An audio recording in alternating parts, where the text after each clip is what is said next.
Welcome, everyone, to the Mercenaries of Mischief channel. I am the producer around here, the Chief Technomancer, Jonathon, and I am very lucky because today I get all of my questions about character creation answered. You'd think I could get these answered by my own DM, but he's kind of too nice, and he won't tell me when I'm overstepping boundaries. So I'm hoping that these very experienced folks will be able to answer my questions and yours. Quick reminder, this is sponsored by Hero Forge, our good friends over there. If you haven't done so yet, you want to get that ticket in the Gen Con online dashboard, and you want to redeem it because towards the end, we're going to pull the winner of a $35 gift code to Hero Forge from those redeemed tickets. And you might want to use that before tomorrow, because then you'll have $10 left over, because they have a special going on for Gen Con, $5 off all your physical printed minis if you use the code GenCon 2020. Information over on the left. But first, let's meet all of our guests today. So I guess we'll go around the table, starting from my left. Kat. Hello. Where might people know you from, or where should they know you from, in my opinion, because I've been listening to the podcast and I'm a fan. I'm Kat Kruger. I'm the Dungeon Master at D20 Dames. It's an actual play storytelling podcast currently powered by Dungeons and Dragons. And it is a family-friendly, all-femme, predominantly POC podcast. I'm also chief wordsmith at Steampunk Unicorn Studio, where I do game design and other writing and editing for entertainment and media clients. And that's great. I hear people ask all the time where they can find a family-friendly D&D show, because ours is very much not. And I know a lot of the other ones aren't either. So there's your answer, D20 Dames, great podcast to start at. For another, not always as family-friendly, but still a ton of fun show/podcast, we have MontyGlu. Hi. Unexpectables. My name is MontyGlu. I'm the DM of the Unexpectables, a 3-year running D&D campaign. I'm also the Dungeon Master for Prince Division, a modern 5e campaign that's actually going to be later on tonight on Saturdays. And yeah, I do some homebrew. I'm just kind of a general gremlin woman, and I kind of do what I do. And this is actually my first ever convention where it's just me. So I'm very nervous, but very excited, and I'm very happy to be on board. Nothing to be nervous about. There's almost nobody watching. It's fine. Now you talk to people, through the interwebs constantly. It's no different. Then we have right down here, I'm trying to find my framing, from Rivals of Waterdeep, but also from a bunch of other stuff that you should know about, Shareef Jackson. Hey everybody, my name's Shareef. I'm the current DM of Rivals of Waterdeep. We rotate DMs every 10 episodes, but I'm the current DM that we play on the D&D channel. It's a 5e actual play show in our 7th season, so a lot of fun stuff there.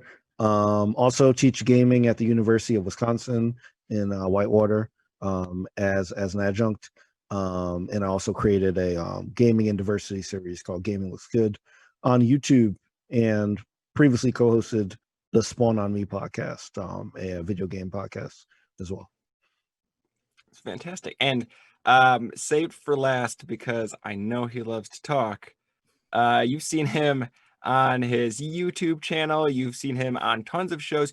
You may have seen him right here on this channel. If you're in the US, it'd be the wee hours of the morning. But he just wrapped up a campaign with our friend Dead Aussie Gamer of the Through the Breach system. By the way, check out the World Anvil channel later tonight to see a play of that. Guys, Sclanders. Hello. Yes. Hi, I'm Guy from the YouTube channel How to Be a Great GM, or How to Be a Great Game Master, and I've been doing that channel now for quite some time, and I've had the wonderful opportunity of playing with so many different people from all over the world. Yeah, so currently I've got a live show on Sunday nights, which is British Sunday nights, so that's during the day, Sunday days. For most American viewers, which is Q&A session basically, and then I do a live show on Wednesday nights, which is just a one-on-one game exploring how to do that, as well as then my regular content, which comes out every Friday, which is advice on how to basically improve your game and hopefully have some more fun with your friends. So that's what I do, amongst other bits and pieces. Yeah, known for great advice for game masters and players, which is why you're one of the people I wanted to have here today. All of you have experience running games and have created many characters in that process. And I have questions about character creation. A lot of them are kind of like, am I the asshole? Like, where are the boundaries? How far can I mess up your world before it gets mad? But I think the question that a lot of people have, and the sort of the bigger topic that we're here to address today, is how can you make a character that your game master is going to love and want to incorporate into the story? Because ultimately, you know, that's, I think, what everybody wants. Everybody wants to be a hero of the story. You know, you don't have to be the hero, you got a team of heroes, but at some point some personal arc coming into it is awesome and kind of important. So let's start off with kind of a question about planning. So when you're starting up a new campaign, which comes first? Is it the world or the PCs? And like, do you prefer to be involved in your player's character creation process, and to what extent? And kind of, you know, do you give direction, or do you prefer to see what they bring to you and kind of build the campaign storyline around that? And everybody can go ahead and respond. I'm gonna, you know, call people out on various questions to make sure we hear from everyone, but feel free to jump in, have a conversation. We're all here to talk and learn and have fun. But starting with Kat, yeah. So what's your take on that? How involved are you in your player's character creation process? Well, I'll speak to how I did it for D20 Dames, because that's the longest running campaign that I've had as a dungeon master or game master. So for that campaign, it is a very collaborative story, which I love. So I like to give my players as much agency as possible. But I'm also available for them to discuss any questions that they have about the setting. We did start off with the conversation early on, to say that the thing that would connect all the PCs together was this admiration of a long ago heroic group called the Sistren Circle. So they all each have a hero that they look up to, and that is a connective tissue that drives the story a little bit. I really like how Xanathar's Guide to Everything has this section on character creation called, it's something like, "This is your life." So I created a Google form for them to answer a whole bunch of questions that I could draw from looking at their backstory and little things that I could draw as adventure hooks or ways to develop character with the story that we were telling or are telling. And in the form, it's only stuff that each PC knew. So they have secrets from the rest of the party that they can reveal in a more natural way. Yeah. Okay. So I like the idea of a form in addition to the character sheet, because you have like bonds and features, especially though when somebody's creating their first character, when it's just like a box that says bonds. Yeah. What does that What does that mean? Yeah. You know, I can interpret that a certain way, but like I'm not sure what you're looking for or what's going to be helpful in there. And I know, Guy, you've done lots of videos on this whole subject of character creation. So, I mean, what are your thoughts on kind of that process? Do you think there's a best way to go about it to set up that world and really frame that for your players, or to just kind of let them throw whatever at you and then develop together? No, so I agree with Kat in a lot of the approach. I'm just starting a game now for a private game that won't be on my show, which is kind of unusual. But and in that, what I do is I present to the players a series of options. I actually just use straw poll because it's so easy to create. Okay, what type of game do you want to play? Is it Game of Thrones type fantasy where people will die and there will be vast amounts of blood and no holds barred topics? So it's R18 type of stuff. Is it Lord of the Rings where it's PG-13 kind of stuff? You know, where do we fall in that? So I kind of go through a series of those kind of things, a social contract space first. Then I throw them some options for the campaign world. It's like, do you want this type of campaign, that type of campaign, that type of campaign? Once they've chosen that, then it's a case of saying, all right, here's a world map, and here's a very broad overview of the different cultures and races in that space. You ask me questions about the ones that you're interested in, and then I write them a primer. And that primer, they might say, oh, I want to play a gnome. Okay, cool. Well, here's the information about gnomes. So gnomes in my world, they operate in little cells and all kinds of weird and wonderful things.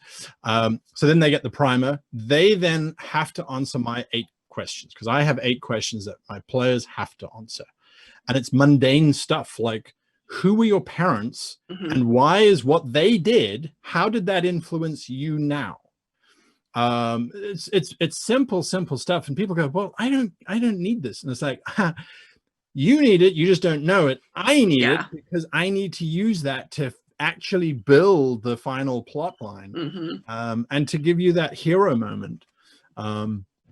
So I insist they fill it out. So I've got one player at the moment who's kind of given me a few sentences and they get notes back. So most of them, it's like, your bio is approved. However, this needs to change because this is the rule of the world, or this needs to be in a little bit more alignment.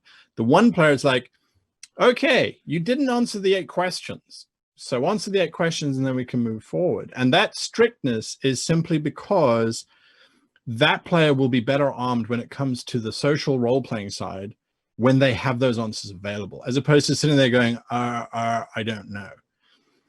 If it's a player I really trust and know that they have got years of role-playing experience and they're really good at impromptu, yeah, then maybe you don't have to answer those questions immediately. But yeah, so that's similar to Kat. It's like, here's some questions, answer them. Yes. But I do allow them to create the cultures though. So I say, this is the broad culture. Now you can make it your own. So I had a player join my campaign who really wanted to play Tabaxi. And I didn't have Tabaxi in my world because, well, I might be a bit old and they didn't exist as a playable race in 2nd edition or 3.5, or, you know, I mean, they're a new sort of thing. So I was like, okay, cool. We're going to make an entire continent for them on my map. I will move the planet around, and there is the Tabaxi. You tell me about their culture and their life. And so I get that kind of inclusion. So they're feeding into the world as well, which for me is very important. I'm noticing the theme of, this questionnaire format. But is this something you do as well, Shareef? But I know Rivals is one situation because you're coming in as the DM on a campaign that's well established. Well, I mean, I was one of the founding members though, so I was there. Been there, so we had session 0 and we built everything and we built our characters. So we built all of our characters like together because we wanted to make sure we had a balance, you know, of skills, and also everybody in our game, you know, there were varying skill levels, right? I was pretty much new. I mean, I had played a little bit as a kid, and there were people there's people in our group that have been playing for a decade, so like we wanted to make sure that like everybody had a understanding and that we didn't have like duplicates of the same kind of like a character. But one thing that I've done in my DMing style is I basically go off of the everyone's favorite icebreaker, two truths and a lie. So I basically say, for your character, if you were in that game, what would you put on your sticker that you walk around and introduce yourself at that horrible networking event that everybody does? So the two truths, they should kind of be things that, not just kind of boring things that you're like proud of, right? And like the lie it's a little different from a secret. It's like something that you did that you're ashamed of, that like if you were asked directly about that you would try to subvert, or like hold close to the chest. So like I feel like that's like a good way to like organize things, because most people are familiar with that game. And like that's like in like addition to most of the stuff that like Kat and Guy mentioned as well. I've never given like a formal questionnaire, but I like always send emails out like, hey, like let me know what you want to achieve like this season as a character, or like what kind of experiences that you want to like have. Because I agree with a Guy, it's all about like enabling your players to have those hero moments, and I'd rather them tell me what they want those to be and then not know kind of when they're going to happen, as opposed to me trying to like define them and like surprise them, which might work but might not work, so just kind of like a story beat I would like to get to eventually.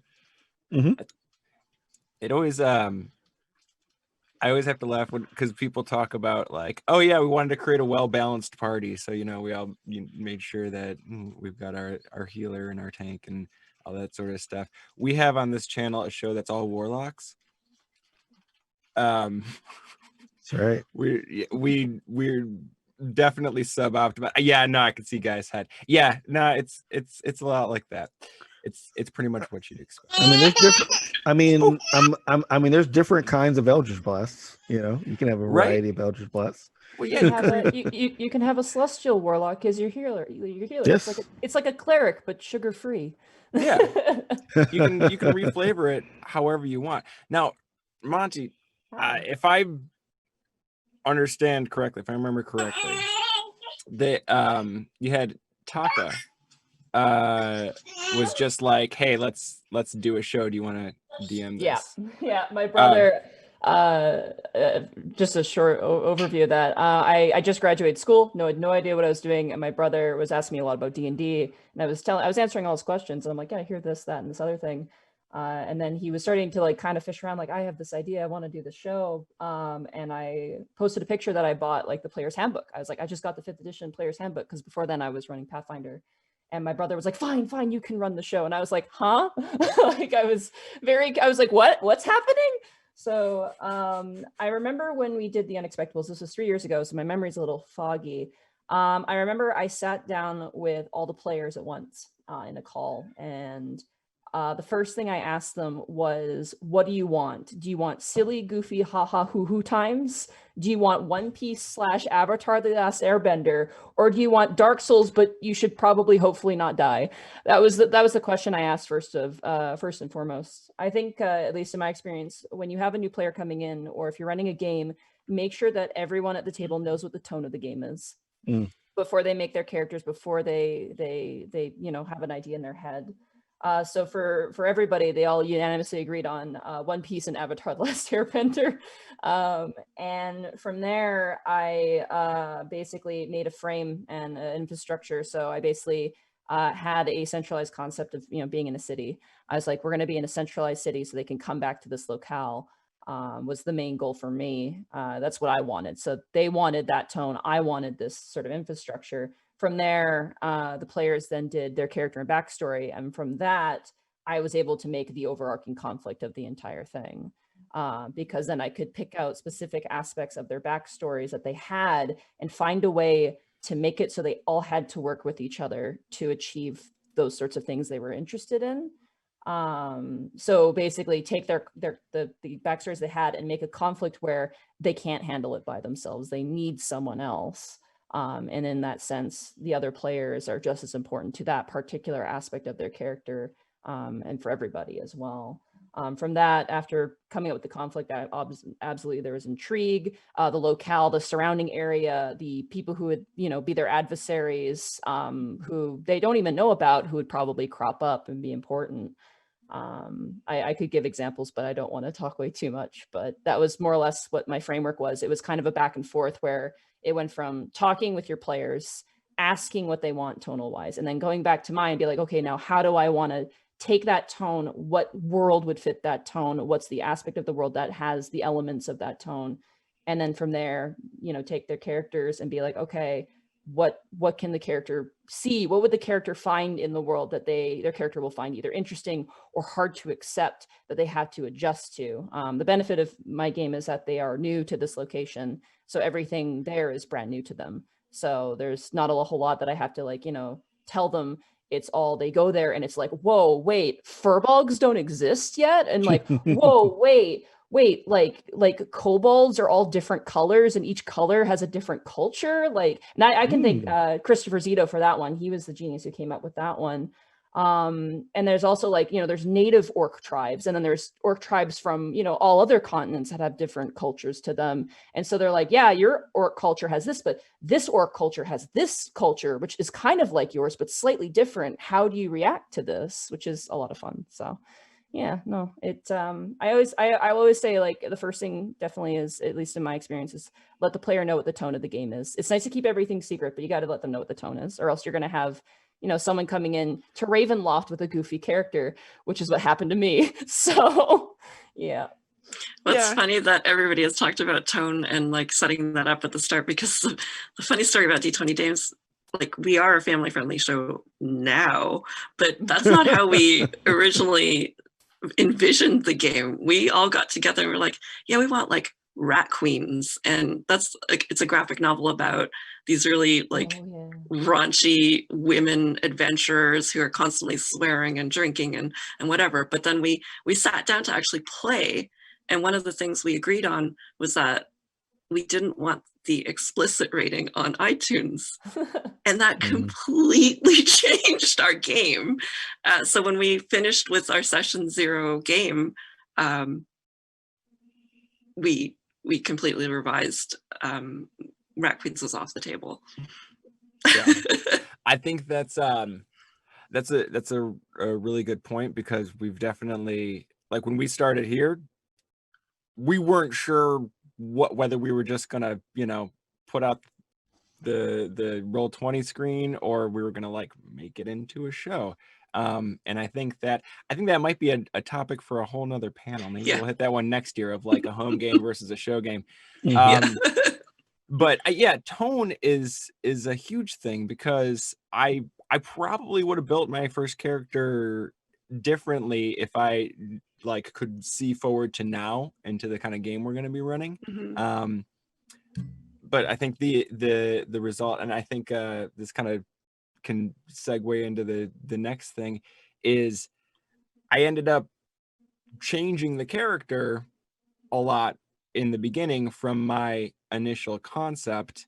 And I feel like it's important to really be malleable as much as the GM is with their characters and their world. You've got to be flexible on your own, which kind of brings it to how much backstory is too much backstory. Because I think this is like a big topic of debate. You got some GMs who are like, do not give me your 12-page backstory. You can write it, that's fine, but I don't want, give me the bullet points. You got other ones who are like, give me 30 pages. And then you got some who are like, write 30 pages, but give me one, or don't even write that. So I guess what are the kind of the philosophies on that. And let's kick it back to Shareef. How much backstory is too much backstory?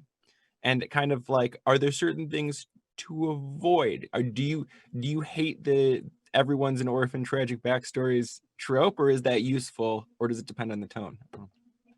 I mean, I think it absolutely like depends on the tone for sure.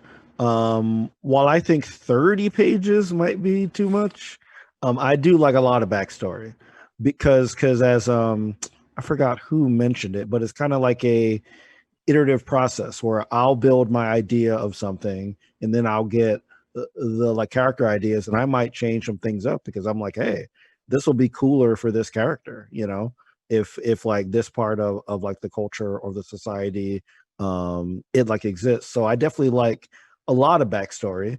Bullet points work if they're like very detailed, like bullet points, you know. But I definitely wouldn't want things like, you know, leader as a bullet point, or like, you know, strong, or What does that you mean? know, yeah. I would definitely want like, you know, like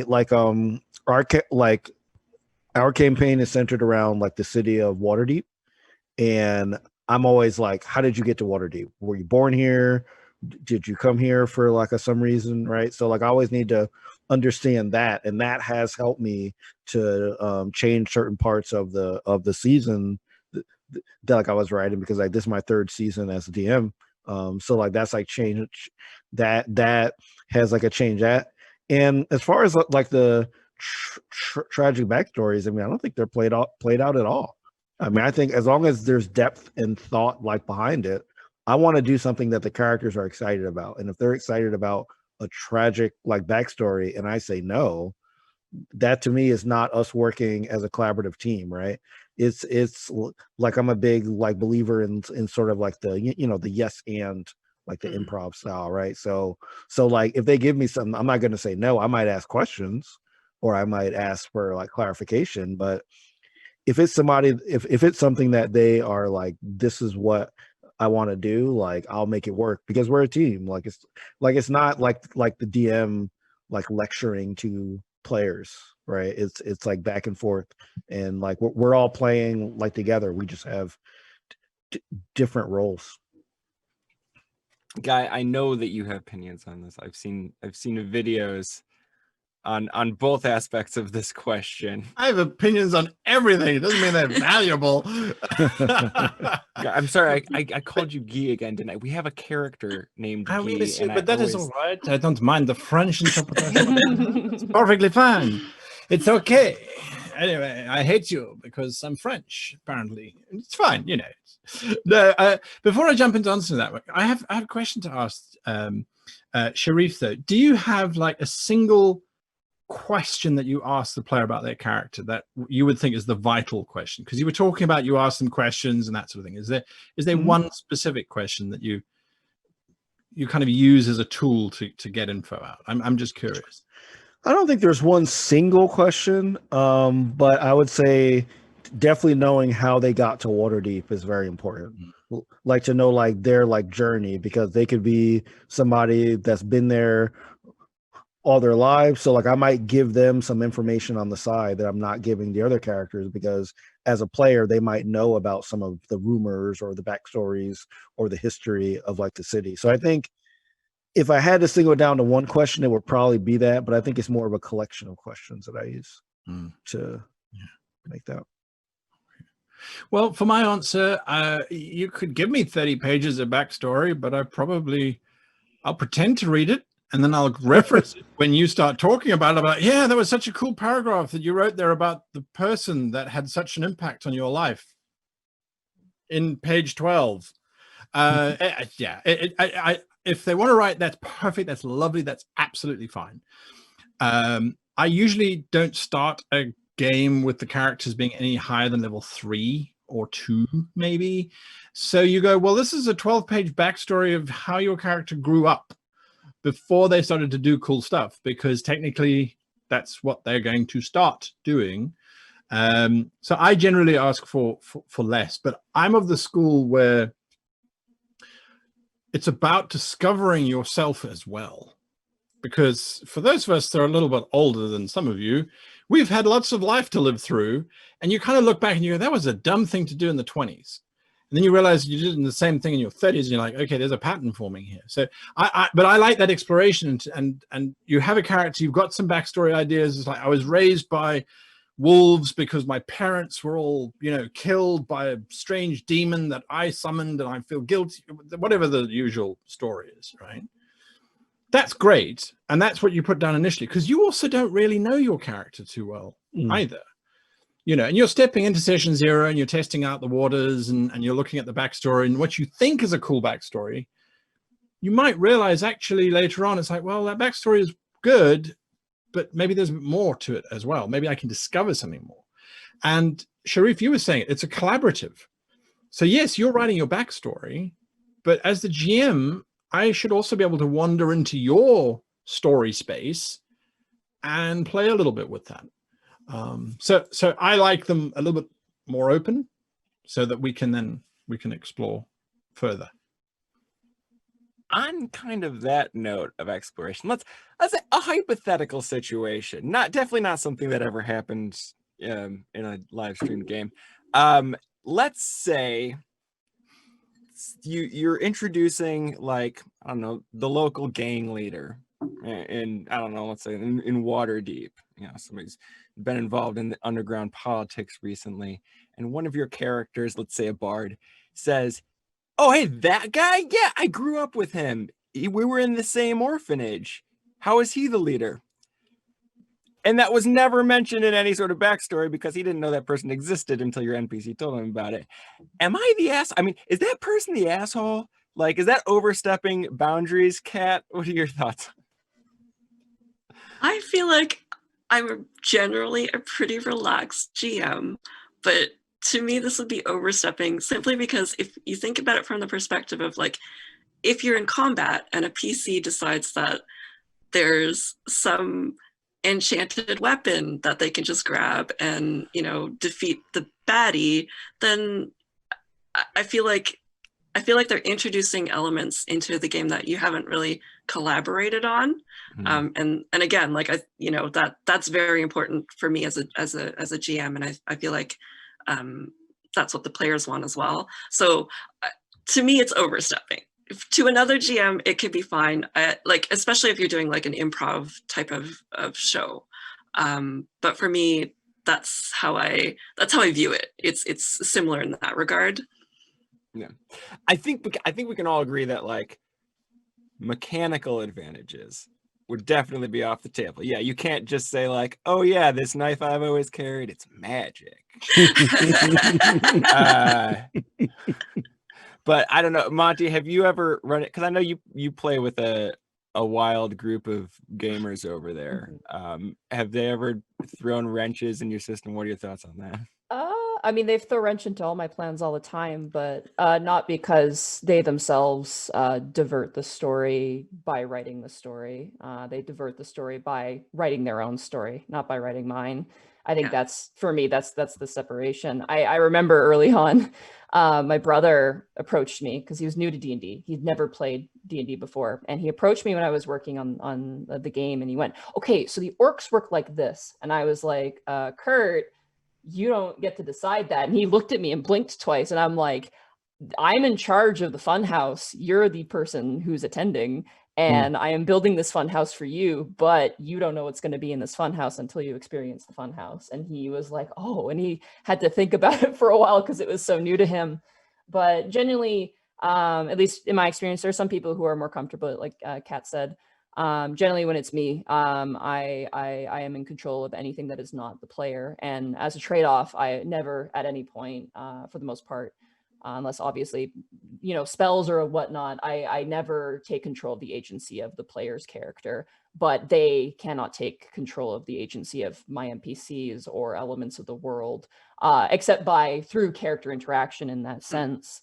You know, maybe making a relationship with that bandit leader, as you said. Maybe, you know, they fight him and one of the players is just like, hey man, I know what it's like to be kind of like you and be in this place, like, and then they become friends. It's more, at least in my experience, to be more when you're in the moment and you see an NPC and you want to have that relationship with them, that is the time to role play that out and get that relationship out of it.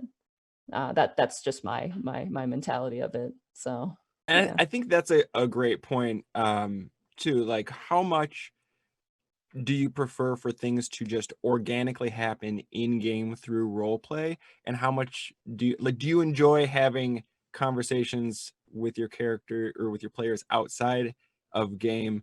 Because we kind of talked about, initially having a lot of collaboration in that process to make sure everything is going to fit together and make sense. But if they want to make kind of those additions or flesh out the backstory in a way that will affect the story, is it just, work it out in game, or do you like having kind of private side conversations outside of the game? And That's a anyone who really wants to good jump on it, question. yeah. Sorry, I thought you were. Oh, no, sorry. absolutely. Go ahead. At least for me, I regularly check in with my players, even if they don't message me, just to see how they feel about the where their character's going and their goals, and if the goals have changed. Because I mean, in real life, people live life and their goals change, and they go for something else. And usually, it's not super drastic. Usually, it's pretty subtle. And the same goes for a player character. I mean, your character that you make for a game is a person. They, the events of their life will change them. The events of their life will make them look at things differently. And I know for my players specifically, especially since each of them have had, or some of them have experienced like specific story beats for their character, I check in with them, and I usually ask things about, NPCs they interact with, and how they view those NPCs, like as a player and as their, as their character as well. And how they view events and other things. And even though it's really hard to describe, so usually the way that they view an event or an NPC, I adjust things, not so much to like fulfill their ideas, but to know how to communicate the idea. So say, for example, if a character really hates this one character because he has these values that are different than theirs, then knowing that, as their character knows it, I can adjust the role playing a bit to have that character maybe push that divide a bit further, or maybe try and mend that divide, because this person could be a good ally, and kind of adjust like that. On the flip side, especially when it comes to character backstory and displaying their backstory, actually, I honestly think a pretty good example of this would be one of the character players, Panic Grimtongue. He's a tiefling bard, which is great. At one point, they were coming back from this big adventure, and they were all ragged and tired. They'd fought spiders. It was awful. And on the way back, the player basically said something that was, pretty, you probably would just ignore it. But he basically said, he's like, I really want to go to like a spa, or like a place to get some company for the night, more or less, just kind of an offhanded thing. And at that point, I was just like, okay, well, I haven't made this thing, and he clearly mentioned this thing, so let's make this thing. Like, it's the sort of thing where I check in, and then like after I had made the thing, they had gone to it, I was like, hey, what did you think of this thing? Did you like it? And he was like, yes, I love it. And I was like, okay, let's make something else kind of like this, and expand on it more. Or, hey, they like this thing, let's add more to it, or develop it a bit more in more detail. So if they ever want to come back to it because they clearly liked it, they have that. I hope that made sense. I'm sorry. But yeah, sorry. Don't be sorry. I'm nervous. I'm scared of my West Coast accent is just talking a lot, and I'm a little scared. So No, it definitely makes sense. Like I do the same. Like I feel like downtime is a really great opportunity for stuff like that too, because you get to really dig deep into character development that's outside of being on a grand adventure. Yeah. Guy, how much of that outside table talk, private scheming between one player and a DM is good for the game, and yeah, is retconning in those conversations an acceptable thing too? Retconning, I hate retconning personally. I would rather figure out a reason why that happened, and than retcon personally. But I mean, that's a thing. If I interfere with the player's plans in any way, whether it's in game or out of game. If it's out of game, usually I'm playing the players rather than the characters.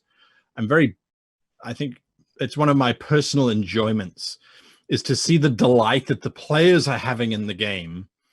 And so, yeah, giving them little temptations, talking to them about what they like about the game, exactly the same. I think listening to that chatter and picking up on it and putting it into the game is I think it's a vital key component. And I think it's what makes online play so difficult. Yes. Is that you don't have the round the table banter that you can listen in on and go, hey, they want to go to a health spa. They're going to go to a health spa run by treants, and they're going to eat meat only. Or I don't know, what would treants do in a health spa? Because they wouldn't eat vegetables, right? Newer. Ugh.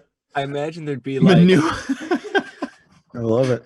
I imagine there'd be a lot of like tanning chambers, like UV. Right. Today you are going to grow like you did yesterday and tomorrow. Yeah, so I think it's important. I think it's really important to do that. And if there's inter-character conflict, I will usually get the players together and say, okay, let's work out how this is going to play out. Not in terms of we are predestining the events, but more in a case of saying, okay, do you still both want your characters in the group? Yes. Okay. Now let's figure out. They might hate each other. Maybe it's the paladin and the thief. The typical kind of scenario.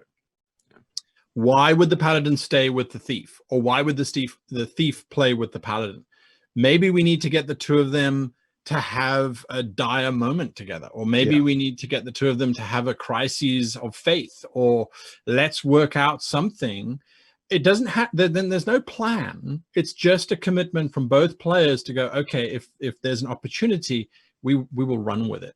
Because I think sometimes a lot of people are very nervous to interact with other players' characters.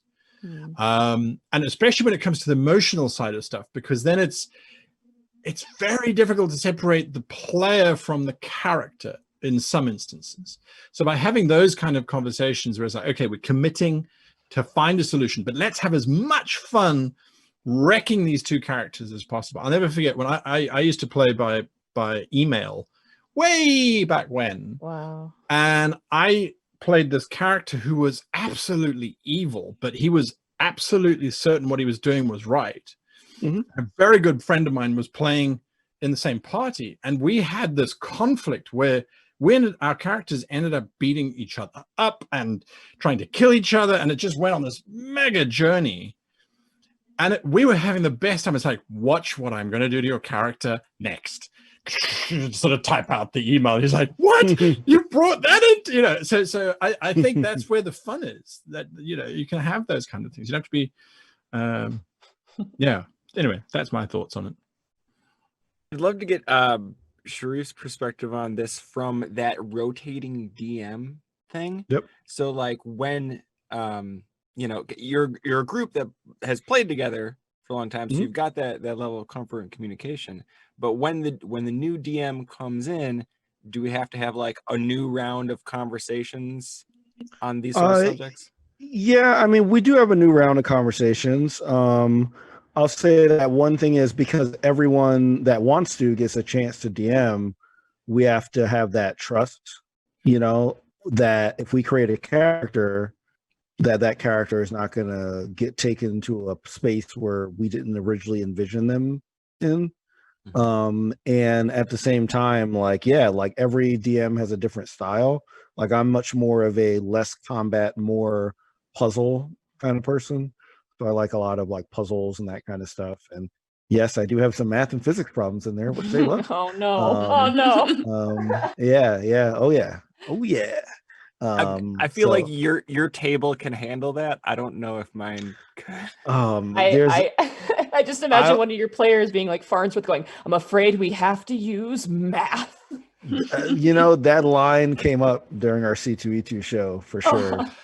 Because we were doing some games of chance, so some probability games, and they were like, so yeah, it's a lot of intellect rolls and or persuasion or intimidation rolls to I always give them a way to get around it if they don't want to like do it though. So So like, I think, as when the DM changes, yeah, like we definitely have to, I like message everybody like, hey, like basically, is there anything specific that you want to experience during the season? And I always let people know that, if you're not feeling something, just let me know. And like, I won't take it personal, because I think that a lot of people do think that, a DM writes all this stuff and you have to follow it to the letter, or else you will like offend the DM because they spend all this time kind of writing the backstory, where I know I sound like a broken record, but it's a collaboration, right? Like it's like, like you write something and it might get updated, or you might have to throw some stuff out the window if your characters are like, hey, that bartender that you spent like 5 minutes like creating, they really like that person, so I'm going to develop that person more into an essential character, yeah, the rotating DM definitely adds an additional challenge to it, but it also keeps things really, really fun, which is what it's all about. I'm glad you brought up NPCs, because I want to take some questions from the audience. Hopefully we'll have time to get a couple in. So if you guys have questions, please pop those in there. Also, if you got a Gen Con ticket for the event and you haven't redeemed it yet, hop over to your Gen Con dashboard real quick and redeem that, because we're going to pull the winner of the drawing at the end here, and you have to have redeemed your ticket to be in that poll. But before we get over to audience questions, I do want to ask, because I know every GM has a great story like this. What was a time where you either were expecting to throw away an NPC character and the party adopted them into and then you had to make them into an actual person on the fly? Or if you have a better story on this, what was a time that you had a super awesome villain all set up and they just either through role play or combat ruined it in the first encounter, and you got to throw away that whole stack of notes? And so I guess let's just go around the table. Kat, give me a great NPC story. My great NPC story is it's from the prequel of D20 Dames. So I was running these mini adventures. They were pre-written modules just to get us started. And this was from Invola's Wake by Sean Merwin and company. And so there's this one tree ant sapling named Tinus Redbud. They meet him in a forest, and they're just supposed to save him. And what happens in the module is they save him, and then in the next mini adventure, they get some sort of reward bonus where the trees sort of speak to each other and help them out. They instantly fell in love with him. I gave him like this little. He was adorable. I gave him this little sweet southern drawl, and because he was a tree ant, he was just like this wee little guy, and all like this really sweet disposition. And somehow, like, he is actually very integral to seasons 2 and 3 and beyond. And it's just really funny. So I renamed him Bud, the tree ant sapling, and they love him so much that they were willing to go into the Shadowfell for him. That is adorable. Real quick, chat, I see some questions on how to redeem the tickets. If you go to your Gen Con online dashboard and look at your tickets, there should be a button that says give ticket to organizer, and then it'll confirm that you have got that in. Monty, your favorite NPC story? Okay, well, there's a lot. There's 3 years worth of it. I'm noticing people in chat are yelling at me for certain characters. They have favorites that they. Yeah, they definitely have favorites. I will say, in terms of ruining a villain, not really ruining a villain, but ruining a villain encounter. When you have a sorcerer who twin polymorphs 2 characters to become brontosauruses, the fight becomes slightly one-sided, but you can't help but appreciate the brilliance of it. When you present a problem and they, oh man, it was fun. In terms of NPCs that were not intended to really be big players in the grand scheme of things, there's two that stand out to me. One is more silly, one is more serious. The one that's a bit more silly is Captain Dorowski Grayscale. The party basically was kind of on their way back from an adventure, and they ran into two paladins, one being Captain Dorowski Grayscale. At the time, his name was just Doros. And his entire purpose in the story was to remove curse from one character because they were low level and they didn't have that access to that spell. And it was kind of like a warning from an evil character for the person to get cursed. So this Goliath, he's a Goliath, basically cured the character. And that was kind of it. That was all he was supposed to do. But my brother's character got really offended that he had grabbed his friend, not knowing what the magic was, and tried to like get all like, you know, chest to chest with this guy. But anyone who's played a Goliath knows that they're huge. They're big. They're probably the biggest character you can play as. So my brother maybe got his face up to like maybe like slightly below the lungs. And my brother, because he was a new player, had no idea what a Goliath was. And as they were leaving, my brother was like, how tall was that guy? And I'm like, he was about 8 feet tall. And he was like, what? It was really funny. And so I was like, well, they met this character and I was making the captain of the guard. So I'm like, what if this guy is captain of the guard? And then from there, my brain just kind of started snowballing and I started to kind of build little assets of the character. Number one, he doesn't talk ever. He never speaks. He's dead silent and he responds with or mm-mm, and like thumbs up or thumbs down. And then I wrote a backstory where he was raised by kobolds. So he's lived in all these different cultures and he was raised by kobolds and then became a paladin through meeting people with these kobolds. And then eventually what happens is he fell in love with one of the party's favorite NPCs. Like he had a crush on this character. They ran into each other and he immediately fell in love, was enamored with this woman, which led to some funny moments with the party bard who was flirting with this NPC, then having a rivalry with this Goliath dude who was very big and very scary. And it was very funny. And now since then, like this character who literally was meant to cast one spell has gotten married to that other NPC, lives in their house now, and is basically like one of the players' like best friends. Like he just hangs out with them all the time, and he's such an egg. He's a great character, even though he never talks. The second character I'll just briefly go over was I had an antagonist group who were basically sun-worshipping zealots. And I had made 4 of them, 3 of which were important story characters, and one of which was just a bare bones cleric character who is an antagonist. But her whole thing was that she was brought on to be kind of like a face for their group, to entice people to join their religious order. Because look how pretty this girl is. Like, come on, join our religious order. Like, kind of somewhat scummy stuff like that. Eventually, what happened is this group met with the party, and a fight ensued. And she, following orders, attacked the tiefling player. And he responded with a hellish rebuke, which immediately dropped her to 0 hit points, like instantly killed, like instantly dropped her to 0 hit points. And the antagonist just left her behind. They didn't go and help her or anything. They're like, oh, whatever, we'll just leave her behind. So that character came back and she had a massive scar on her face from the burn, from the hellish rebuke. And she had been abandoned by this religious order, and her entire perception of her faith, her entire perception of the people she valued was completely changed. Like the moment that happened, I looked at this character, I'm like, no one goes through that and is the same. Not a single person would go through that and be the exact same. So they ended up finding her begging for money in an alleyway, and they chased her down, and she was convinced that they were just going to kill her. Like she was literally just like begging, just please make it quick. Just please make it quick and painless. And they ended up taking her to their inn and like comforting her and you know, giving her food.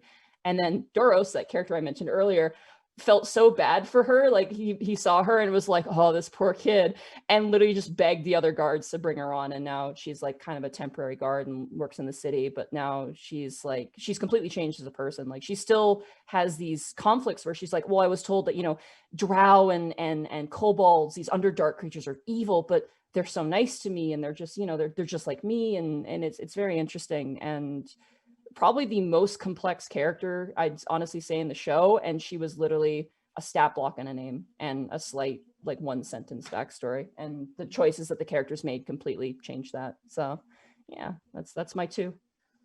That's awesome. Gotta love the game, right? You Yeah. gotta love the game. It's like these things come out of nowhere. They don't exist, but now they do, and they're real. And Yeah.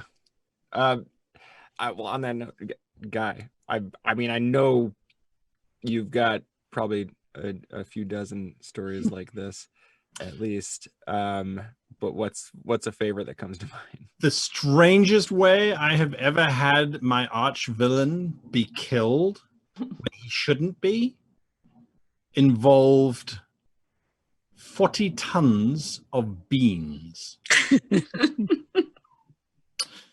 So I was running a game for an old group called Saber Dice, and it was the first time I was GMing for these guys, and I wanted to introduce the primary villain, who is this almighty sort of undead shade in massive spiky black plate mail. I was pulling in every trope you could. He rode a giant white dragon as his mount, right? This was, there is the nemesis you will be fighting for the campaign. But this was meant to be his introductory moment to the group, where he lands on a tower a suitable distance away from the rest of the party so they can go, ooh, ah, scary, and run away. For whatever reason, players, right, which we later on discovered that one of them was confused and ran in the wrong direction, which caused the entire party to follow. They ran at the villain. I'm like, you guys are level 4 or 5. The dragon is 100 feet long and getting bigger every time I describe it, because it's a big bad, right? Really need you to go the other way. They just run straight towards it. One of them turns into a spider so they can climb up the tower, because I'm like, it's a really high tower and all the doors are locked. You can't get up there. They're like, yeah, we can. I turn to a spider and I take everyone up. So they get to the top of this tower where they challenge this guy. And I'm like, it's okay. Sure. We will keep going. He will dismiss them as insignificant. And then the paladin challenges him to one-on-one combat. I'm like, you're going to, there's a limit, right? Aside from that, they had this flying whale called a sky whale, which they were using as their transport around, right? Because the campaign was set in a broken world and they could fly around. Now, the sky whale was owned by a captain who was an NPC, but he was running a business. And so he would ferry the PCs wherever they wanted to go, but he would also take on cargo. So he had 40 tons of beans. So the one player who has not run towards the tower is seeing this going on. He's like, we're going to kill this thing. So they take the skywheel and they go up and above. And I said, if you drop 40 tons of beans onto the tower, you will kill everybody, including 3 of your player character friends. Wow. And you'll destroy the tower and everyone inside of it. He's like, okay, we flipped the whale. And 40 tons of beans fell on top of everybody. And you go, dear Dungeons and Dragons, what is the damage for 40 tons of beans falling 300 feet onto a tower? Right. Anyway, so yes, that was the end of that. It killed 2 PCs. It was a great, great moment for the 2 PCs who died. One of them, spoiler, came back, but had a bean fetish. She was resurrected. And she just had this thing about beans and bread. I don't know how bread came in. Anyway, that was the craziest moment that I have had in a long time, where you're literally going, big bad's not coming back from that. I don't care what you say. So yeah, that was it. 40 tons. They killed 2 player characters, and I imagine that person came up with the plot was like calculated risk. Just yeah, they're like acceptable loss. Okay. I mean, you know, you could have always pulled the high, but you didn't realize this dragon is immune to beans. Bean immunity. That's right. So now it's just the dragon without a master, and he's angry. So Shareef, I don't know if you've got a story like this, or maybe even a story where you had an NPC that made it into the next DM story arc, and they took it a different direction. Oh yeah, for sure. So during our first season, we were escaping, you know, this attack, and I was basically looking for a random NPC that could help us, and I was the only tiefling in the group, and I was like, I want to find another tiefling. So I found this tiefling. I kind of made up a story like, hey, like, can you meet us at this bar? Because I basically wanted us to walk with this other person so that it wouldn't look like suspicious. And then I end up basically leaving this guy at the bar. He was like getting overly friendly and wanting to buy beers for everybody, all that stuff. I was like, I'm out. So we end up, so like I was like, all right. And then in the next season, I thought of my backstory like would be like a part of what I was doing like between the seasons was, you know, I felt like really bad, so I was trying to find this guy like again, and it turned out that he'd been waiting for me, going back to that bar every day for 3 months, like waiting for me to come back. So when I came back, it was this huge thing. He had lost his job, and you know, he was he was kind of like, you know, he was like calling me like his best friend and all this kind of stuff. And then in the next season, we moved into a place called Troll Skull Manor, and he was one of the people in there. So one of our players actually played him. So we made up a character sheet, and Nice. and we made him into a druid. And yeah, he was awful at combat, very, very awful. But it was hilarious. So like I love that just this random person that was the result of a just like a investigation role, like eventually like became a playable character in the game. Like it was actually pretty cool. Yeah. We do have sorry, I'm trying to figure out how to roll a D216. Use Discord. There's Discord. That's right. Discord does it. If you have a roll dice on there, you can I found it. do any number you like. Yeah, so I will pull our winner, but we do have a question here. Because there was talk about, you know, tone and making sure everything fits.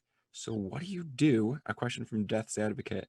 What do you do when somebody doesn't listen? Or either people bring in party members that aren't gonna work together, and you kind of touched on this earlier about like working that out of game. But yeah, what if we're doing a grimdark Ravenloft campaign and somebody still brings in, you know, Slappy the Clown? How do you handle? Have you come across this situation? So I guess, yeah. Has anyone come across this situation? How did you handle it? I haven't personally.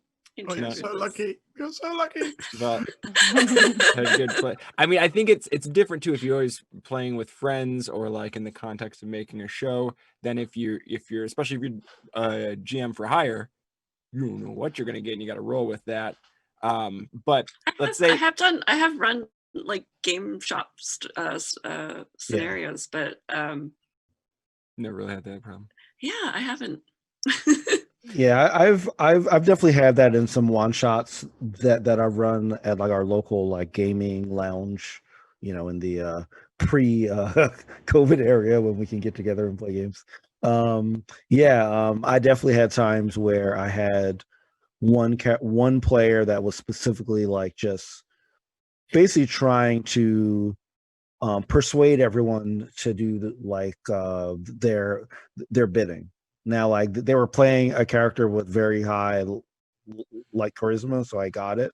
But there were like times where it just didn't seem like it fit not only the story I was building, but even the other characters. It was just like every interaction can't be like you persuading everybody to do exactly what you want, you know? So I actually had to kind of stop the session and say, hey, like, let's just talk for a couple of minutes about like what we want to do, you know? And obviously that's something that you could do it on a streamed game, but it's much harder to like do that on like a stream game. This was just like a in a person game, and he basically, you know, he like said, yeah, like like you're right, and we restarted, and you know, he was still using his charisma, but it wasn't like just if I roll enough, you know, because of my charisma, I can persuade any single person. So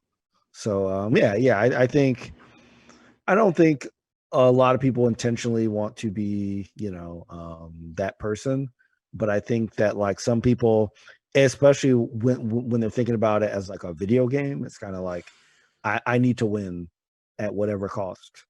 When it's really like I need to make sure everyone is having fun, you know. So Yeah. Guy, it sounds like you kind of had, or it looked like you had Oh yeah, some stories about this too, and yeah, it's in terms of both. I mean, I think the general consensus is if you have somebody who's just a deliberately problematic player, you just need to talk to that person, tell them to shape up or find a new table. But in a situation where it's just like they don't seem to be getting it, they brought it, they're unprepared. Do you feel too like that direct out of game conversation is necessary, or is there a way to handle it in game that's more fun? yeah. I think it does depend entirely on the player, and you have to trust the player. And if it is a new player, then you don't know what you're dealing with. I think I've seen a lot of GMs where they will read a character sheet and they'll go, "No, this doesn't work. Try again." I've seen one GM where a player submitted a character and the GM just flew off the handle and was like, "No, if this is the type of character that you're going to be playing, the only thing you are allowed to play in my game is a 16-year-old who wants to be a human fighter.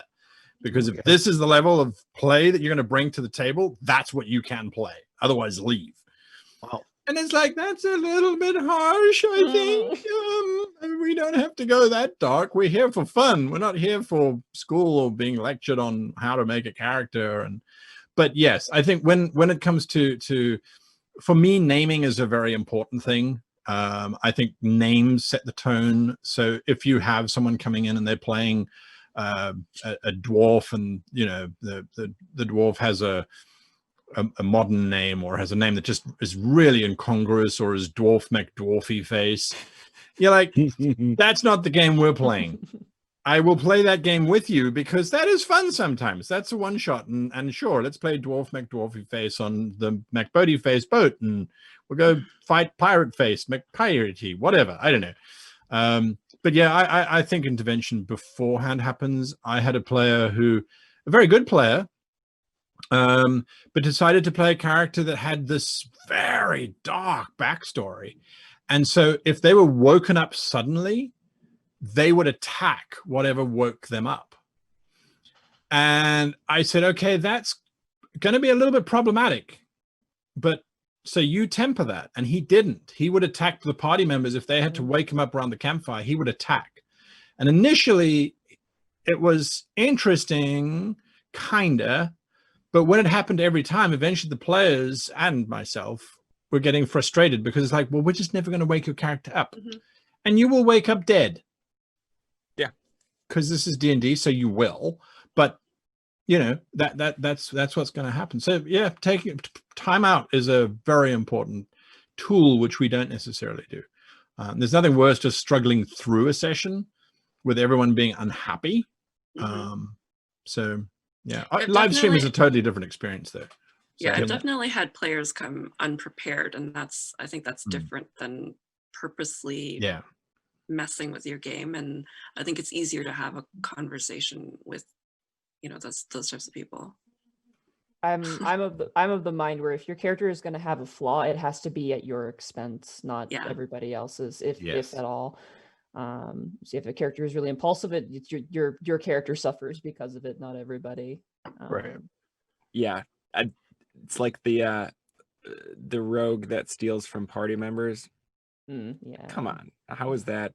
How does that even benefit you? You're just going to get kicked out of the party. We have another question from Uninstallation Warlock. And I think this will be our last question. We'll wrap up. We're going a little bit over time, but this is a good one.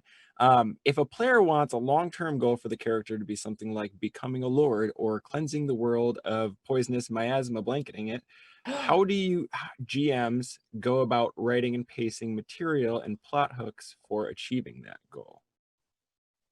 Or do you have to, I'll add on to here, or do you have to temper expectations? I would absolutely temper them. I mean, I do ask, I actually just sent a message out to my players like today saying, hey, it's past the halfway point of the season. Is there anything that, you want your character to experience? Because it's something that I asked them at the beginning of the season. but then obviously things can change in the first half. So I say, hey, is there anything that like you want to like revise? Because I do want to like give people that like moment. But if they say like, you know, hey, I want to go to Neverwinter and have this happen, you know, with Lord de Gault, like Neverember and all this stuff. I'm like, hey, you know, I'm not like, we're not going to completely change locales, right? Like because your character wants it, but I might have like maybe a messenger comes in from there and like sends like a message, or like maybe if there's like an adversarial thing, maybe they send an assassin or something from there. So I might incorporate it somehow in there. But if it's something that I feel like would be a significant break and that would affect every single person and every single like NPC as well, I will probably, you know, just like, it'll be a conversation.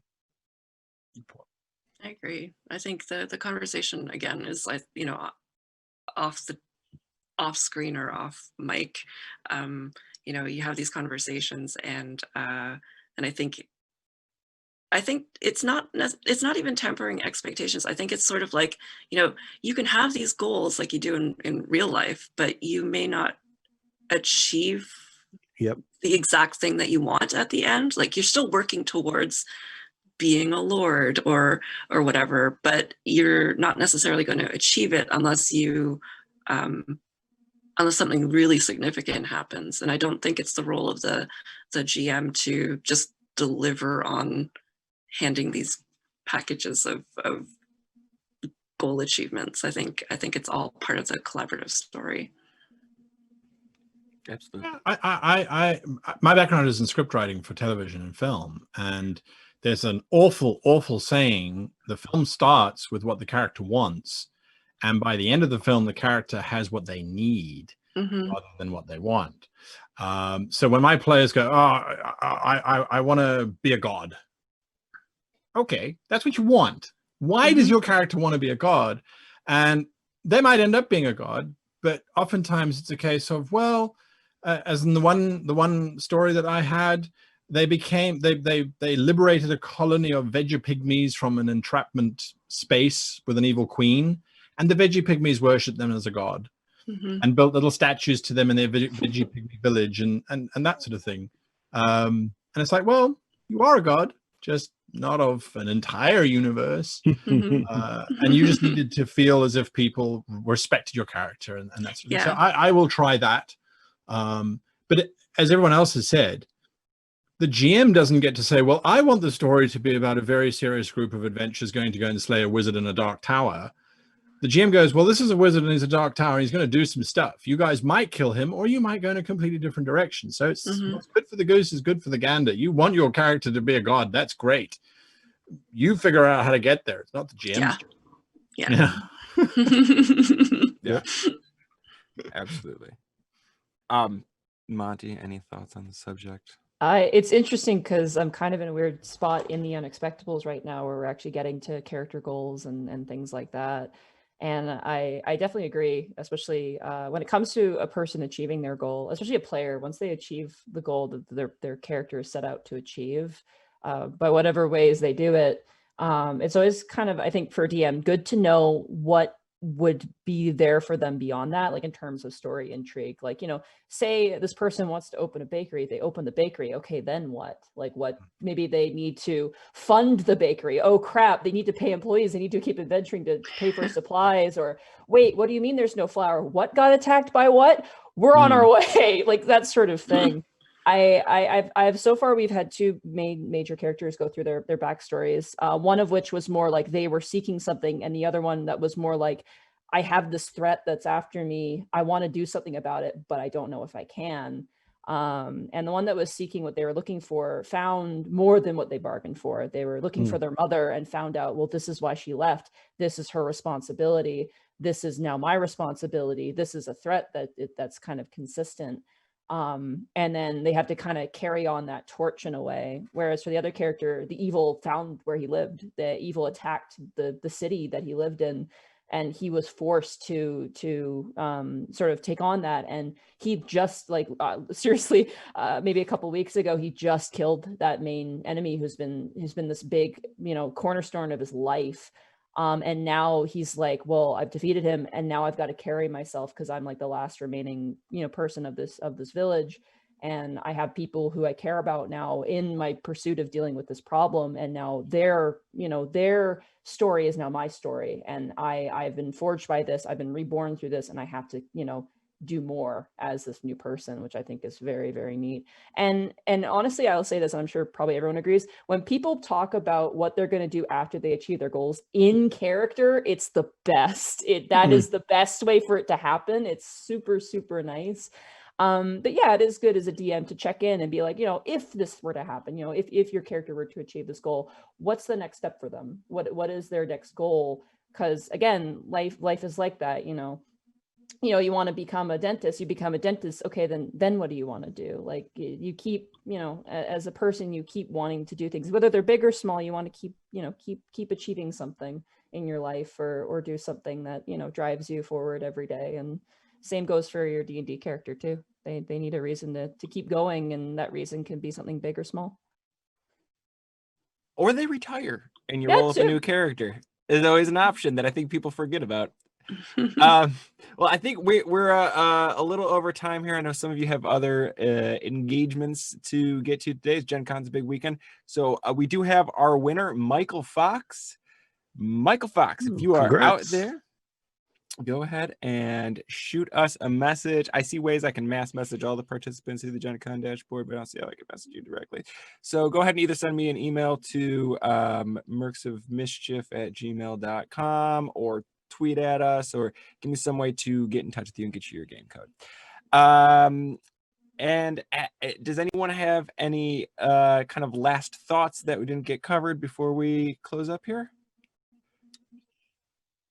All right, then I guess one more time around the table, let everyone know where's the best place to find you, watch you, listen to you, learn more about you. Kat? You can find me at D20 Dames through Apple and any place you can get a podcast. I'm also on Twitter and Instagram at Kat Kruger, or steampunkunicornstudio.com. Fantastic. And Monty? Hi, you can find me at MontyGlu on Twitter. If you want to check out any of our D&D content, you can find us at twitch.tv/The Unexpectables. We have shows Wednesdays and Saturdays. So if you want modern fantasy, come by Saturdays. If you want that classic D&D, you come by Wednesdays. Fantastic. Shareef? You can find me at my website, shareefjackson.com, SHAREEF Jackson.com. Also, Shareef Jackson at all social networks as well. You can catch the Rivals of Waterdeep on Sundays at noon Central.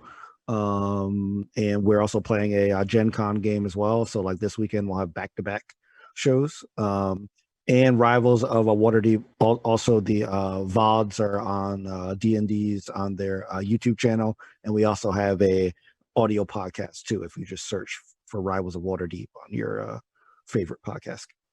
I forgot that we also have a Gen Con show on Sunday. Oh, yes. Yeah. You can see us there. Don't miss the Gen Con shows, guys. And Guy, where are all the places? I mean, maybe not all of them. We are short on time, but where are the best places to find you?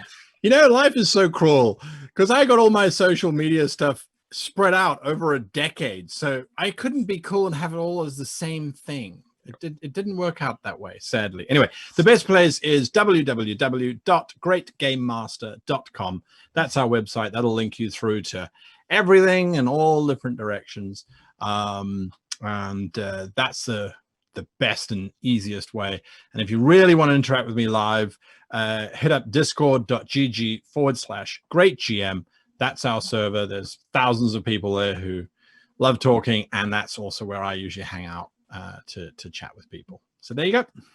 Fantastic. And don't be afraid to join us on our Discord server. I'm sure one of my mods will pop that in the chat. Also check us out on YouTube if you want to see the conversation we had yesterday. That's already up on YouTube with a couple folks from Table Story and with Emily Rose, the GM of Rat Queens over on Hyper RPG. That was a great convo. join us tomorrow for our regular game, and Monday we have 2 games that go every week. They take place in the same world. Mercs of Mischief and Too Many Warlocks. They affect each other. We're in a big multiverse traveling storyline right now, deep in the thick of it, so don't miss all of that fun. But until I see you all again from a different chair, I guess I'm up in the corner, so I have to say thank you for joining us, and class dismissed. Gassed on guitar, she could really, really shred. Wing Long Wombi, it's a skeleton and zombie and the ghoul and the ghast and the vampire swarm.